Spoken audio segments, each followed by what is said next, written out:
Topesio merci pour Nzambe. Topesio merci pour Seigneur. Topamboli pe tokumisio. Maloba Nzambe lobi na ngana mokanda psom na bapasi na bango otindaki liloba. Liloba yaki pe akangolaki. Nzambe l'après-midi à lelo toye liboso na yo. Toye na mikumba na biso. Toye Seigneur na adoration na louange na makambo na biso nyonso. Tolingi toyoka yo. Nzambe asalaka. Nzambe amimoni samaka. Tolingi tomona yo Nzambe. Na kati ya bomoi na biso. Na kati ya mabota, ba projet, ba business, misala na bana na biso Nzambe. Tolingi tomona yo. Au nom de Jésus. Maloba Nzambe lobi nanga poussé par le Saint-Esprit que les hommes ont parlé de la part de Dieu. Tika etena limwa. Molimo mo santu yo lo bakati nangai. Nazala simple instrument oyo ko utiliser na poko lelo na kombo na Yesu Masia. Merci Seigneur Jésus-Christ. Merci Seigneur. Zamba pambo na biso to kovanda. Que Dieu soit béni. To beteli nzambe maboko maboko no beteli na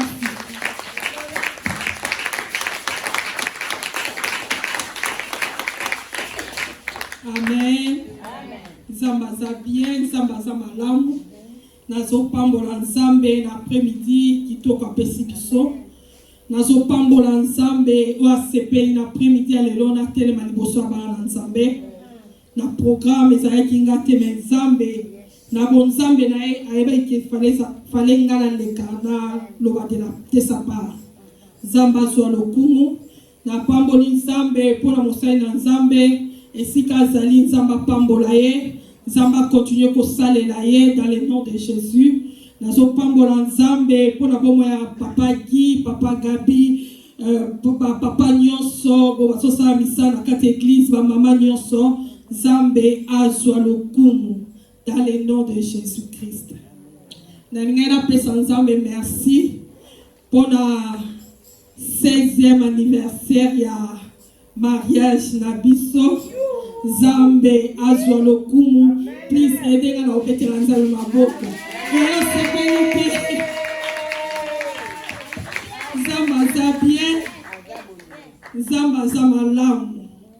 Maloba nzambe zokokisama. Les deux deviendront une seule chair. Na pamboli nzambe. Na après-midi à lelo Zambe alingi alobela biso. Thème la biso à lelo ezali fortifie-toi et prends courage. To telemi poto tanga maloba Nzambe na mokanda Josué 1 verset 1 à 9.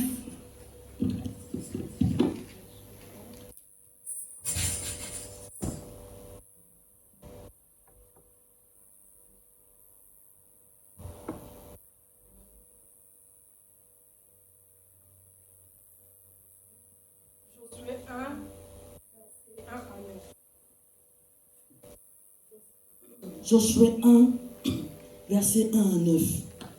Lisons au nom de Jésus. Amen. Après la mort de Moïse, serviteur de l'Éternel, l'Éternel dit à Josué, fils de Nun, serviteur de Moïse, Moïse, mon serviteur, est mort. Maintenant, lève-toi, passe ce Jourdain, toi et tous ces peuples, pour entrer dans le pays que je donne aux enfants d'Israël. Tout lieu que foulera le plante de votre pied, je vous le donne comme je l'ai donné à Moïse. Vous aurez pour territoire depuis le désert et le Liban jusqu'au grand fleuve et le fleuve de l'Euphrate, tous les pays des Étiennes et jusqu'à la grande mer vers le soleil couchant. Nul ne tiendra devant toi tant que tu vivras. Je serai avec toi comme j'ai été avec Moïse. Je ne te délaisserai point, je ne t'abandonnerai point. Fortifie-toi et prends courage, car c'est toi qui mettras ces peuples en possession du pays que j'ai juré à leur père de leur donner. Fortifie-toi seulement et aie bon courage, en agissant fidèlement selon toutes les lois de Moïse, la loi de Moïse, mon serviteur. Ta prescrit, ne te détourne ni à droite ni à gauche, afin de réussir dans tout ce que tu entreprendras. Que ce livre de la loi ne s'éloigne point de ta bouche. Médite-le jour et nuit, pour agir fidèlement selon tout ce qui est écrit. Car c'est alors que tu auras du succès dans tes entreprises. C'est alors que tu réussiras. Ne t'ai-je pas donné cet ordre? Fortifie-toi et prends courage. N'effraie point, ne t'effraie point et ne t'épouvante point. Car l'Éternel, ton Dieu, est avec toi dans tout ce que tu entreprendras. Parole du Seigneur. Nous rendons grâce à Dieu. Kokoki kovanda, Zamba pambola maloba na ye. Bible ezotalisa biso ana mokanda Josué, ezolobela biso sur l'appel de Josué. Josué nalingaki na toyeba soka aza nani. Josué de son frère non na kombo na ye o papa na ye na mama na babotie kombo ezaki Osé. Oye lakisi salut. Moïse m'a changé qui est combo. Alors moi qui est Osé a passé comme Josué. Oye lakisi kaka l'Éternel est mon salut. Josué a outi na famille Ephraim. Papa na ye kombo na ye Nun. Azalaki assistant Moïse. Atambolaki na Moïse. Si na moi Sinaï et si kaba kene kozwa Moïse a kene kozwa les 10 commandements.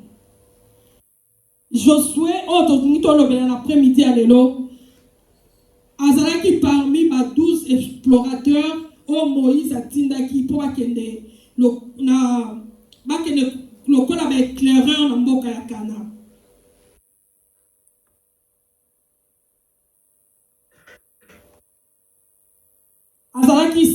Josué azalaki serviteur ya Moïse.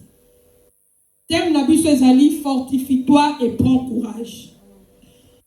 Qu'on se fortifier et outil na verbe fortifie et outil na verbe fortifier. Ko ela kisi kaka se rendre fort. Kozala makasi, c'est conforter quelqu'un dans sa position ou bien la kisi faire qu'il se sente plus fort. Ça là que Moutouana a se sentir makasi. Augmenter la solidité, la résistance. Courage, c'est la force morale. C'est le fait d'agir malgré les difficultés. C'est l'énergie dans l'action. C'est le fait de ne pas avoir peur. C'est la force devant les dangers ou la souffrance. Maloba Nzambe awa na mokanda Josué 1 à 9 ezolobela biso ete Moïse mosali na Nzambe akufi a achevé mission na ye akufi. Nzambe atelemisi Josué. Josué azalaki serviteur ya Moïse. Bible elobi na biso Nzambe akomi ko fortifier Josué. Abisie esika nyonso kokende na ozala na yo. Esika nyonso ozala na yo. Mutu moko otelema liboso na yo. Na robatela yo na ozala na lokola nazalaki na maître na yo Moïse. Na pokwa lelo Nzamba ekolobela nga na yo. Nzambe o ayebi mitema na biso. Nzambe o ayebi bomoi na biso. Nzambe o ayebi ba vie na biso. Aye kolobela yo ete fortifie-toi et prends courage. Peut-être okoraki koloba ne peut-être aux années délivrance ou bien peut-être neto ya à l'église okoloba que nous nazoya mais nazo mona makambo ezo changer te. Nazo mona ka situation etikali de même. Makambo ene so ko s'empirer comment ya kutu makasi. Makambo comme kofungwa ba lisusu. Olie si la me makambo so bakama ka likola ko bakama. Nzambe na poko lelo yako bisanga na yo, to se fortifier. To soa makasi. To sa na courage, to lembate. Na nzela ngo to so tambola. Na vie chrétienne to za lango, to lembate. Vie chrétienne est à la facilité. Vie chrétienne est à l'ipanangu bate.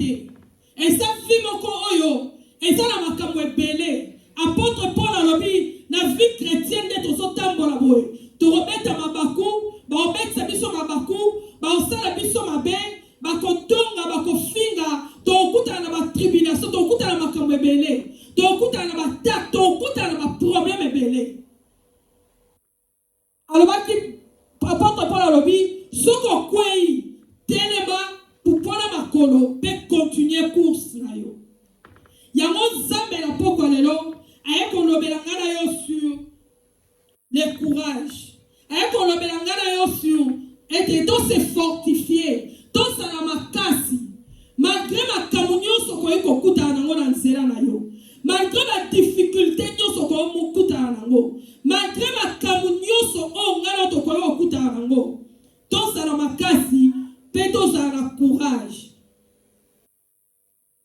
Josué soki nzambe alobai na Josué alobi ete fortifie-toi et prends courage parce que nzambe ayebaki motema Josué nzambe ayebaki makanisi na ye Josué lokola mutu akokaki kobanga parce que na époque wana bana Israël bazalaki facile te bazali bato facile te oke otambwisa bango memi bango ozokende na bango oyebisi bango tokende na gauche bakei tokende na droite bakei bazalaki facile te Josué lokola mutu peut-être akomaki kobanga abandaki komituna bina omema bato ndenge nini na otambwisa bango ndenge nini na koyebisa bango ndenge nini ke nzambe alobi na nga mpe nayebisi bango no nzambe alobi tokende nzela oyo nzambe alobi tosala boye abi bango kutu bamonaki ndenge nini Moïse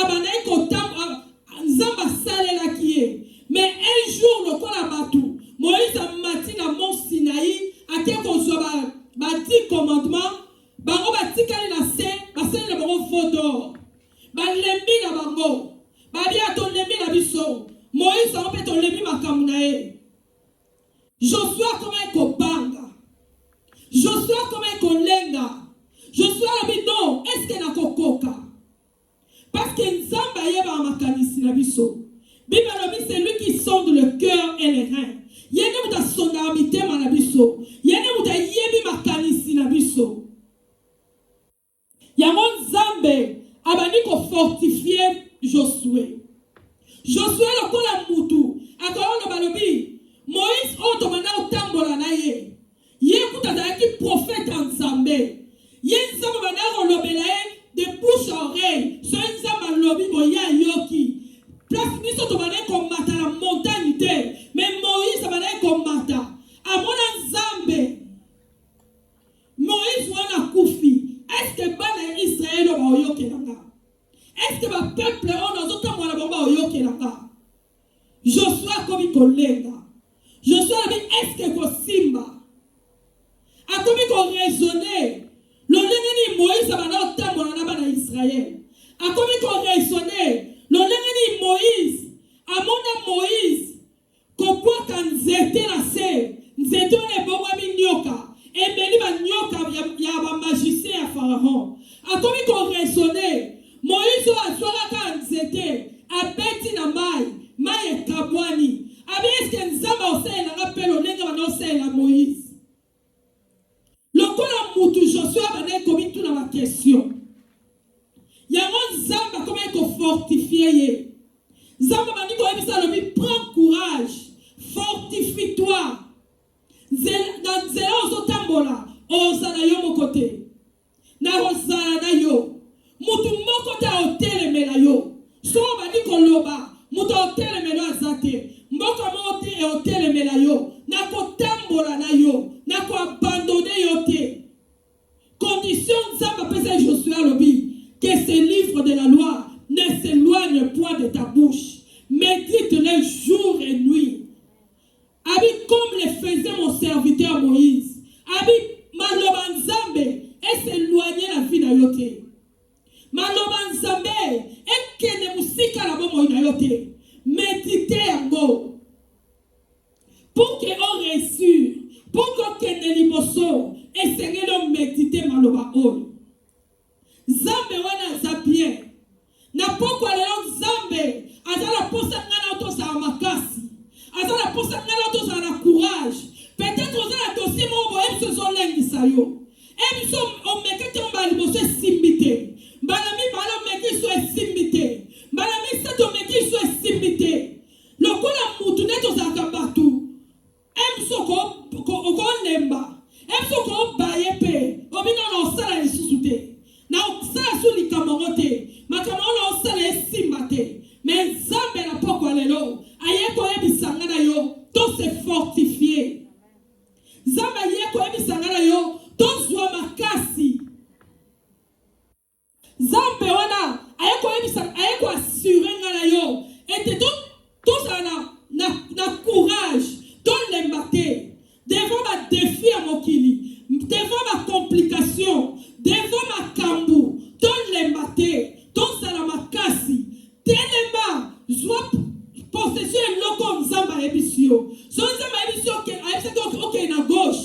Kon les matés. Yo keneka na gauche wana. So nzamba beki na ok tellement les sika wana. Kon les matés tellement kaka. Parce que nzambe wana akosa kate. Nzambe wana akosa kate.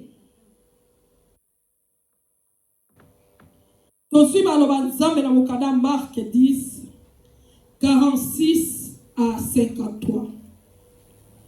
Toningi totala tonito mona susu mutu moko. Oyo na ye moko azwaki makasi.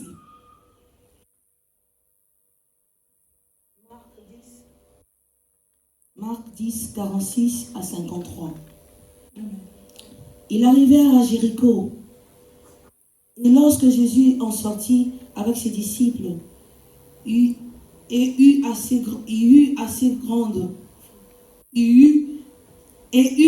assez grande foule, les fils de Timée. Bartimée, mendiant d'aveugle, était assis au bord du Jourdain.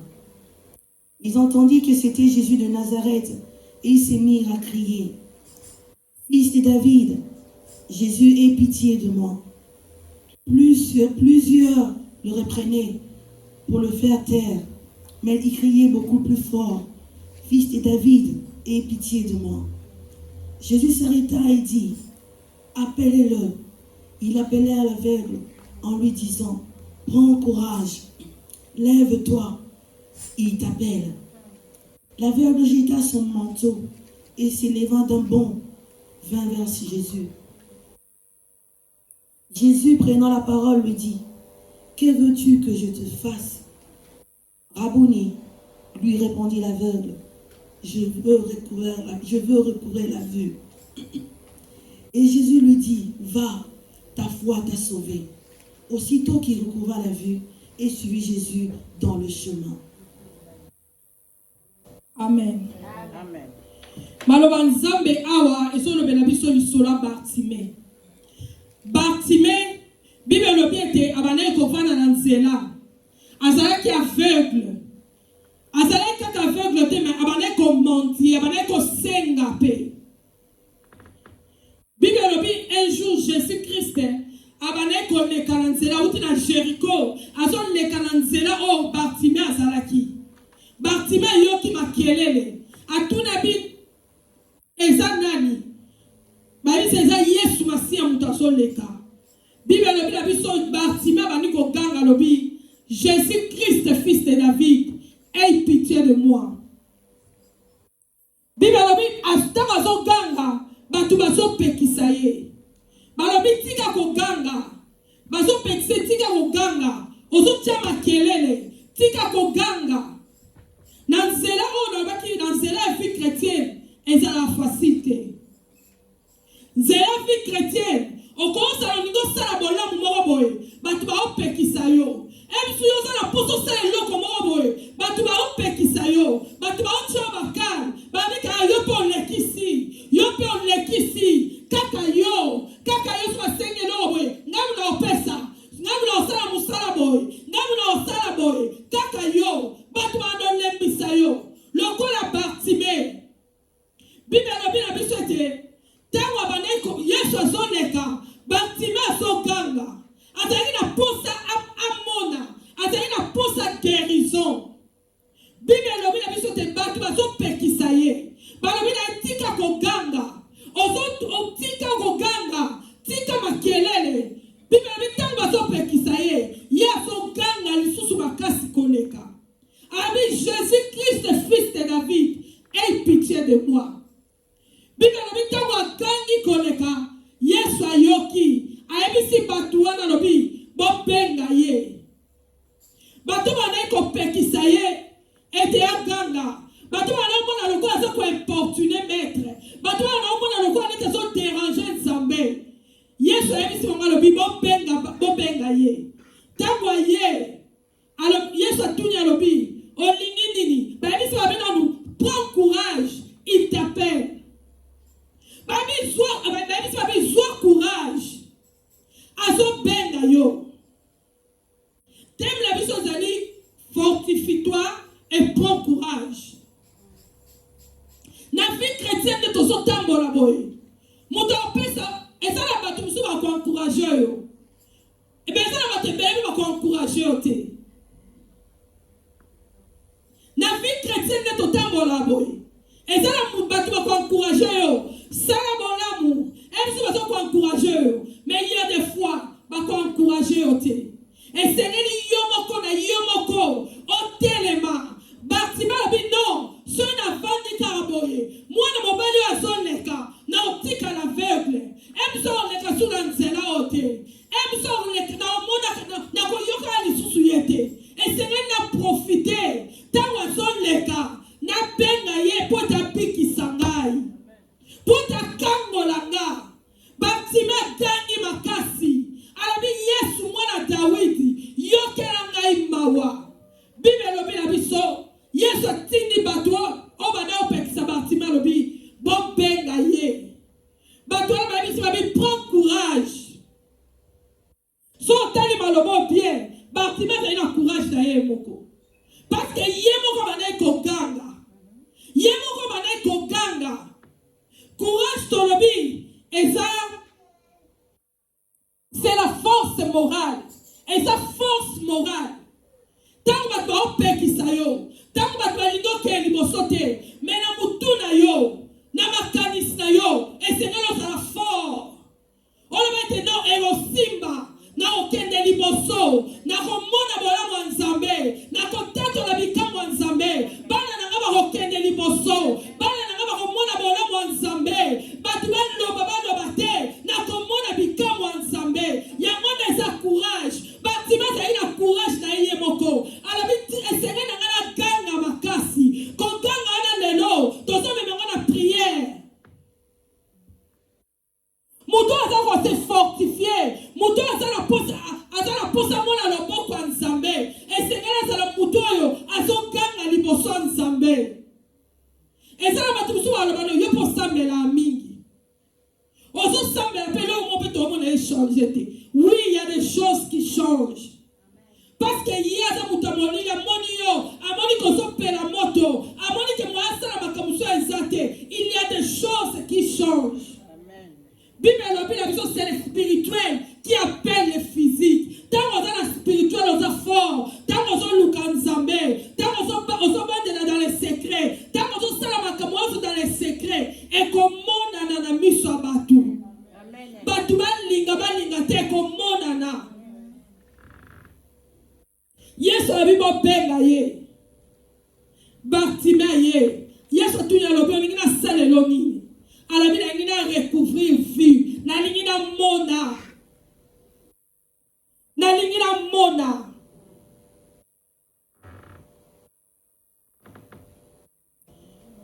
Bartime. Azali na courage na ye moko. Yemo azali na courage na ye. Yemo mutabane ko ganga. Tant totali Josué, Zame muta fortifié ye. Zame muta pesi courage. Alobi telema, sala musala nzambe, kende liboso, sala boye. Mena partime awa, partime yemoko. Na yemoko azaki na courage. Alobi non so na tiki muto aleki, vina na pesili. So na tiki muto akei, makamu na ngape tika lika bongo, na otika la ka mendiant, na otika la ka aveugle. Na problème ozanango, na makamo ozanango, soko luki nzambete, soko fi courage yo mon côté. Ce qu'on s'est fortifié, il y a des fois, nous avons fortifié. Il y a des fois, nous avons dit ça va tout ça, nous avons dit que nous sauté. Nous avons dit que c'est vérité. Dans la vie chrétienne, ils ont dit par la combattre. Ils ont dit que nous avons conception la kala. Si on n'y est pas Jésus, nous c'est bien. Si on n'y est pas Jésus, il faut les kala brisement, il faut les kala na makamunyoso, il faut les kala école en Zambé, il faut les kala formation en Zambé. Si on n'y est pas Jésus, makamu oya kala faut tika, il faut battre finga yo, il faut battre pesa au combo. Bala bake yope, on lekisi, on sambela pe mingi, yopo elo ni na ozozwa, on kanga na prière pour la nini, on luka pe nzamba ngobo pour la nini, on lembara pete, et c'est même batuma loba. Si on a l'obité, c'est que nous au comité. C'est que nous au comité. Il faut la loba. Il faut les kala moto wana. Na moto pe to mona ke makamo se comme ndenge, bakamo telemi. Il faut les kala moto wana. Tant on les kala moto wana, OK la gloire. Bartimée. Azaki la courage na yeye moko. Azali na courage na yabi no bebi no. So na tiki muto aleka. Makamu na ngape ebebi kabo. Na otika la kaka boye. Bana la botama. Na mona rate. Musa na ngaka govana na nzela. Kosenga na batu mbongo. Babi azali ko mandie. Azali kosenga. Muto aso mandie. Donc ça va opese no bilo mwa mikie. Ba opese ba sense. Ba mwa rouge mikie. Il faut qu'on puisse libérer moi 1 pound. Mais mingi est appelé sur ton les 40 là. Je vais vous ça bouton, peut ça le cas rouge, un soit 20 pi, moi 10 pi. Pour payer 1 pound, ba me te payer ma pesa tout monde. Et akangate. Akangote. Oko kisane maloba nzambe. Ozo kokisa maloba nzambe. Ozo sala au monde et ça parmi ba loi ya nzambe. Au monde, c'est très important. Bartimée lobi, na otika la situation te. Na otika la kate mudo asenga ka. Et c'est nga mona pour que na kene musala. Et c'est nga mona pour que na bana ko luka. Et c'est nga moko na mona. Et c'est nga pima la vie oyo. Bartimée j'ai courage na yeye moko. Abi non, il faut la pima. Il faut la ganga pour que Moutou Oyo, l'homme de Galilée, apiki sangai. Bible le Bible Yesu apiki siye, amoni. Le courage. Et sa force Oyo, et son même abisso, dans s'approcher du bosso d'Anzambé. Malgré la difficulté, malgré la complication. Mais si on a le courage, et repousse à pemer dans Zambé. On voit ma camoué pas dans Zambé.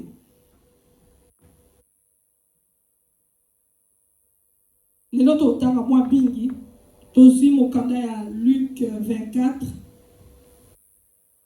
1 à 3 bien 4.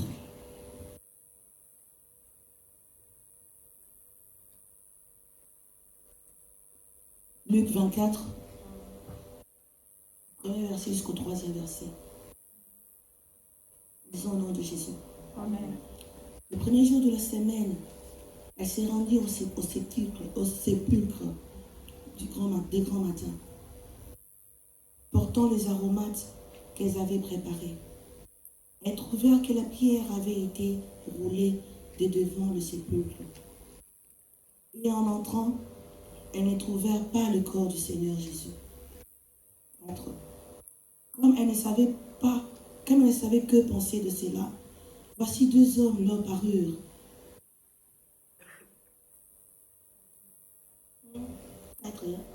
Voici 2 hommes leur parurent en habits resplendissants.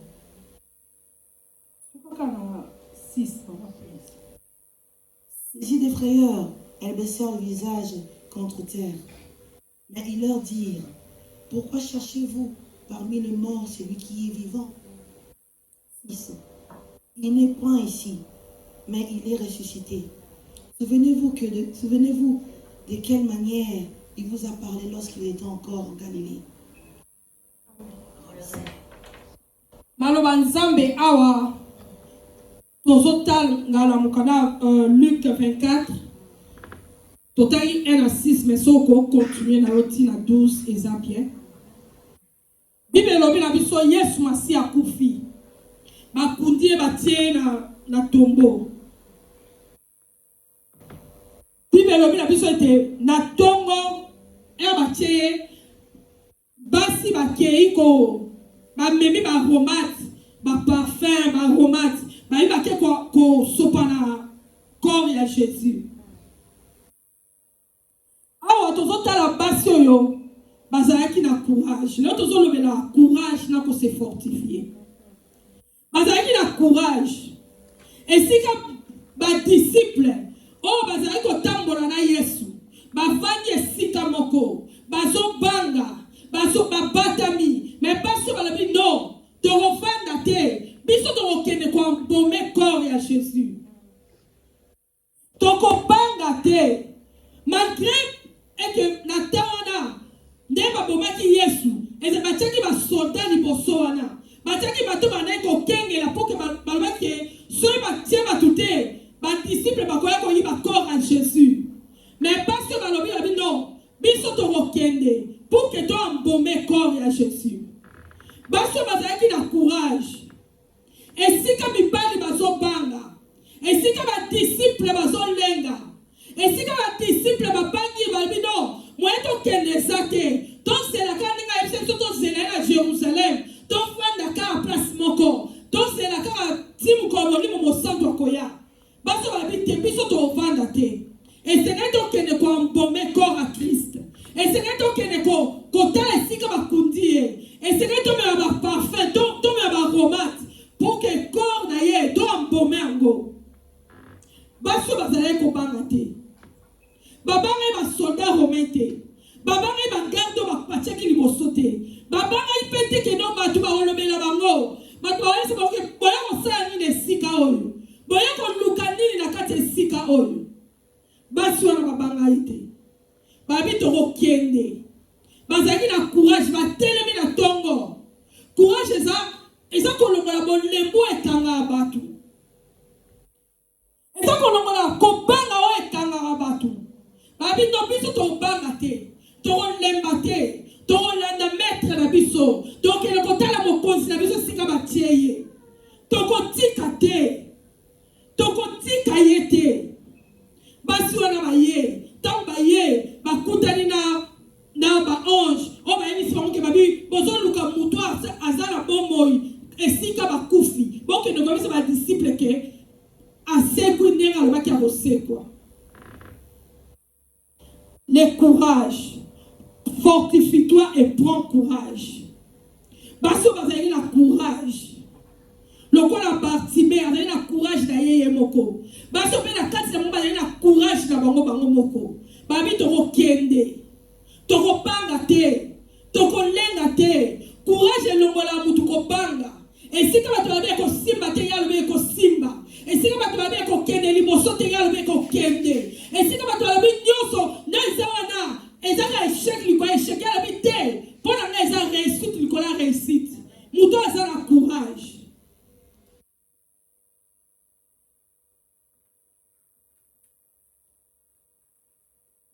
Fortifie-toi et prends courage. Zambe la pokwa lelo, alingi ngana auto se fortifier. Zambe la pokwa lelo, alingi ngana auto so makasi. Alingi tengana yo, tous à la force moko boy, tous à la makasi na nzela tous autant la vie chrétienne. Tous à peut-être net na nero, tous à la mois de mai, quand la tête au côté la jeu, tous à la katikati année. Ton l'embate. Malgré la communion sur le coup d'anango, malgré la difficulté sur le coup d'anango, malgré la complication sur le coup d'anango, mais qu'on l'embanzela zambete. Qu'on l'embanzela zambete. Malgré Nzambe no bila biso mo kanda Isaïe 40. Bible no bila biso ete ba o ba se confia ke pa ya Nzambe. Ba o ba tia kala elike pa ya Nzambe. Nzambe pesa ba o ba kasi ya sika. Apesa ba o ba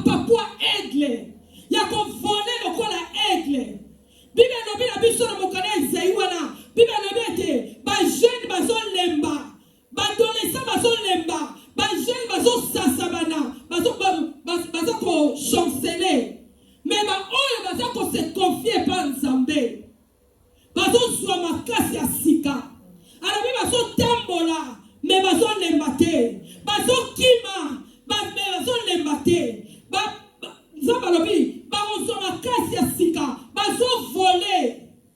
Nalingi ngana tokoma na dimension longo na dimension ya otambola kotambola eza lokola mutu nyonso aya aneka peut-être Christ ka dimanche et pas fumana aneka Bible dimanche wala peut-être ça bato bazotambola na Nzambe babi to tambola na Nzambe batambola na bango kaka longo na dimension ya bato bazokima babi to tozokima na Nzambe.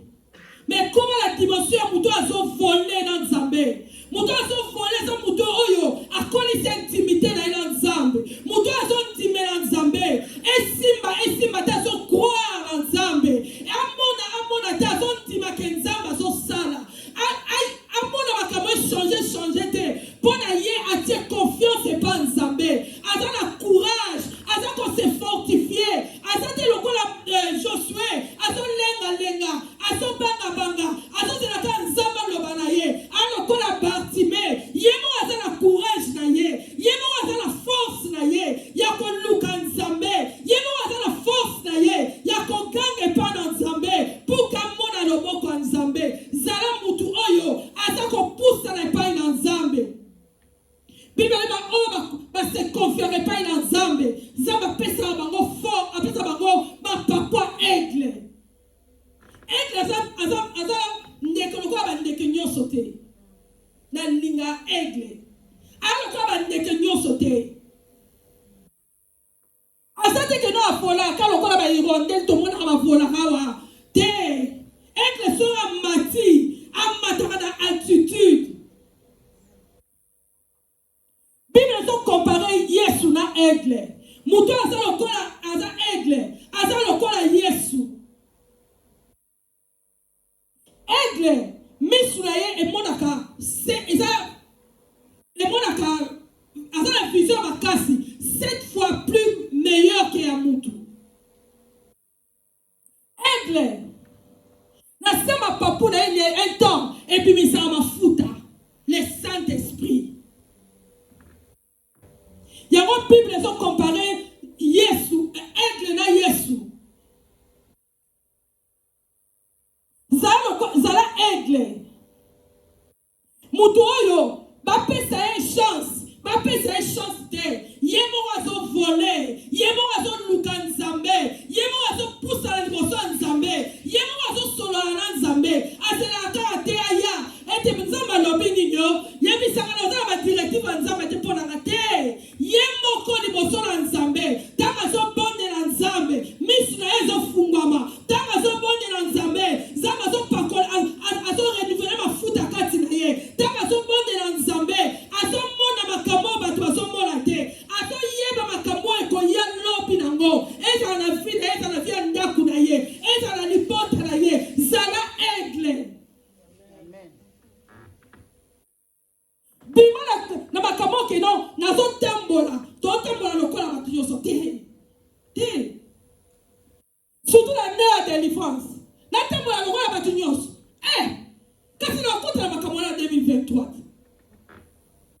makambo ekanga na libota nakota na wasu na 2023 Nzambe apesi biso opportunité ya kobebisa misala Satana ya kotelemela maloba ya badiable ya kozongisa bango na mabulu na bango nalinga verse oyo bakolia misuni na bango bakomela makila na bango moko Bible na biba oyo so bazotimola libulu mpo na yo bakozonga na libulu na bango pokoma na dimension kozongisa bango na mabulu na bango esengeli ozala aigle mutu azovole mutu azomona musika mutu aponda asefortifiaka ye moko amona te azondima lobi non ekosimba ayoka te azondima ezaka te azozelake non nazozela basakola mponaka te.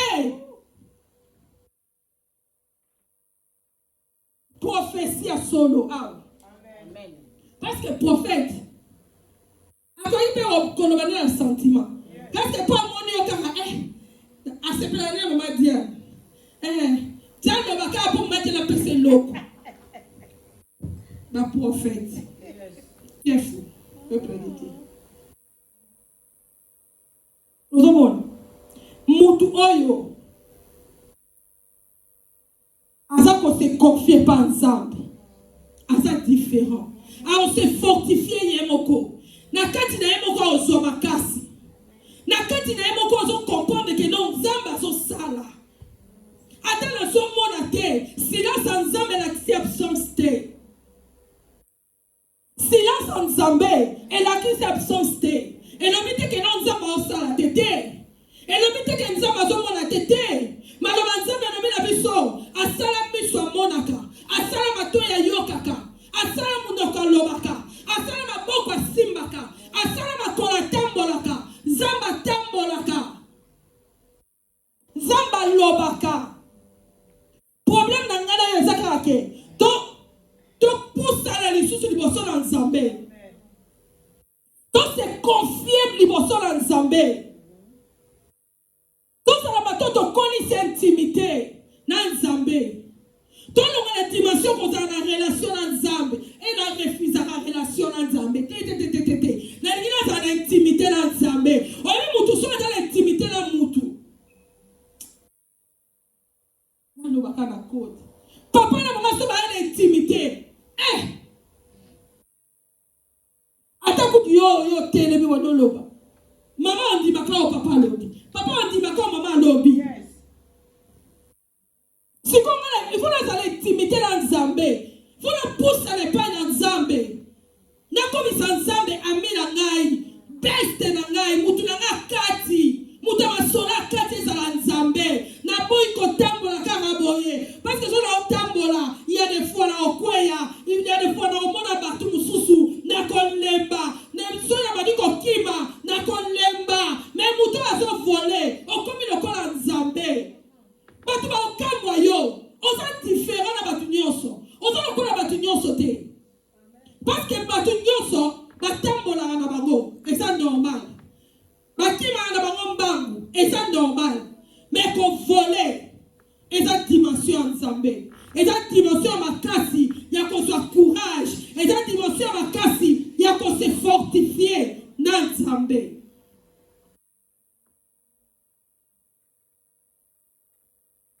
Fortifie-toi et prends courage. L'année 2022, la journée à l'élo, Zabo yebi mitema na biso, Zabo yebi ma vie na biso, ayebi biso bien. Azala posato se fortifier. Yomo na kati na ofuzo makasi. Ole makina no na olembate, na osale la nzambe, na koluka nzambe, na opusa libosa nzambe, na obonde la nzambe. Et c'est là na courage. Et simba te.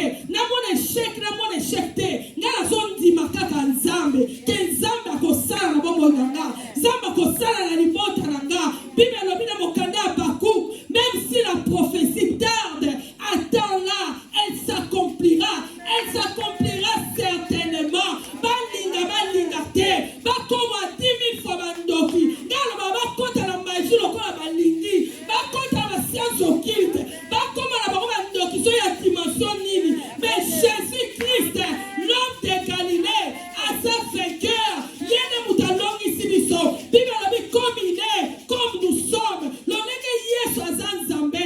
Yesu alonga na croix alonga aranda bango en spectacle.